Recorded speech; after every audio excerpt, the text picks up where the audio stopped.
ने एक preliminary inquiry की है कंप्लेंट के ऊपर जो आम आदमी पार्टी की विजिलेंस यूनिट का फीडबैक यूनिट था उसको लेके, क्योंकि 2015 के चुनाव के बाद ये फीडबैक यूनिट बनाई गई थी और उसका काम था कि कैसे स्ट्रेंथन किया जाए विजिलेंस डिपार्टमेंट को। बट कंप्लेंट मिली सीबीआई को कि वो पॉलिटिकल इंटेलिजेंस भी जो है गैदर कर रही है। मामला एलजी के पास गया और अब सुनने में यह आ रहा है कि एलजी ने एमएचए को आगे प्रोसिक्यूशन के लिए रिपोर्ट भेज दी है। कैसे देखते हैं पूरे मुद्दे को?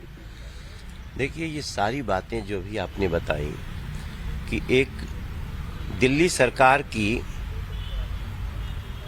यूनिट द्वारा और specially deputy CM Manish Sisodia ji के द्वारा फीडबैक यूनिट बनाकर दिल्ली की पॉलिटिकल लीडर्स की और महत्वपूर्ण लोगों की बातों को छिपकर सुनना भारत की सुरक्षा के लिए, भारत की प्रगति के लिए जो मानक है उसके लिए कितना बड़ा खतरा हो सकता है, कोई भी व्यक्ति जब सुनेगा तो इसका अंदाजा लगा सकता है। क्योंकि दिल्ली का इसमें इंटरेस्ट क्या है?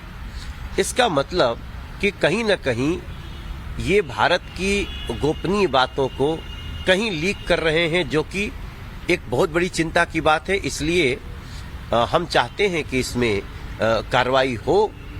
इनिशिएटिव हमारा नहीं है, इनिशिएटिव तो जांच एजेंसियों ने उनकी फीडबैक यूनिट के द्वारा ली जा रही सारी छुपकर सुन रही बातों को जानने के बाद पकड़ में आया है। मगर अब हमें इस बात के ऊपर निश्चित रूप से देश को भी बताना पड़ेगा, सदन को भी बताना पड़ेगा, क्योंकि इस तरह से भारत की सुरक्षा, रक्षा और गोपनीयता के साथ खिलवाड़ नहीं हो सकता। वो भी तब जब भारत दुनिया में बड़ी तेजी से महाशक्ति बनने के कगार पे है और हर दिन हम कुछ ऐसा कर रहे हैं, ऐसी रणनीति अपना रहे हैं जिससे हम दुनिया से आगे जा रहे हैं। कौन है जो इस गोपनीयता को किसी और को शेयर करना चाहे? क्या दिल्ली में जासूसी करवाते हैं अरविंद केजरीवाल? ये आरोप यहां पर लगाए जा रहे हैं और इसीलिए ये सवाल भी उठाए जा रहे हैं। अभी आप सुन रहे थे मनोज तिवारी को। रविकांत हमारे सहयोगी हमारे साथ में जुड़े हुए हैं। रविकांत, बहुत से मुद्दे हमने देखे, आम आदमी पार्टी वर्सेस बीजेपी दिल्ली में देखा गया, लेकिन यह मुद्दा बता रहा है कि कितना संवेदनशील है और कितना गंभीर है।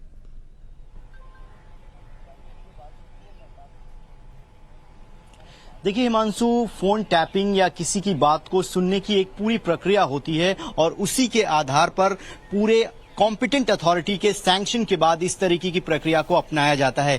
लेकिन यहां पर पॉलिटिकली अपने नेताओं की जासूसी करने के लिए फीडबैक यूनिट बनाया गया आम आदमी पार्टी के द्वारा और सीबीआई को भी कहीं न कहीं ये अपनी जांच के दौरान ये पता चला है कि इस तरीके की यूनिट जो है वो एग्जिस्ट करती है और जो खासतौर पर भारतीय जनता पार्टी दिल्ली यूनिट के जो नेता हैं उनके नेताओं की जो जासूसी कराई गई है। अब ये मामला जो है पार्लियामेंट में भी उठने वाला है, क्योंकि मनोज तिवारी से हमारे सहयोगी ने बातचीत की और मनोज तिवारी ने ये कहा है कि वो इस मसले को संसद में उठाएंगे और दिल्ली के एलजी ने इस बात की जानकारी केंद्रीय गृह मंत्रालय को सौंपी है। ये बहुत ही गंभीर मामला है, क्योंकि किसी की प्राइवेसी का इस तरीके से हनन नहीं किया जा सकता। अगर पॉलिटिकल ओपोनेंट हैं तो उससे निपटने के लिए आप रैली कीजिए, लेकिन गोपनीय तरीके से बहुत ही संवेदनशील सूचनाओं को जानना, उसके खिलाफ एक्शन लेना, तो कहां तक इसकी गूंज सुनाई देगी, इसके लिए थोड़ा सा इंतजार यहां पर करना होगा। फिलहाल शुक्रिया रविकांत आपका हमारे साथ में जुड़ने के लिए।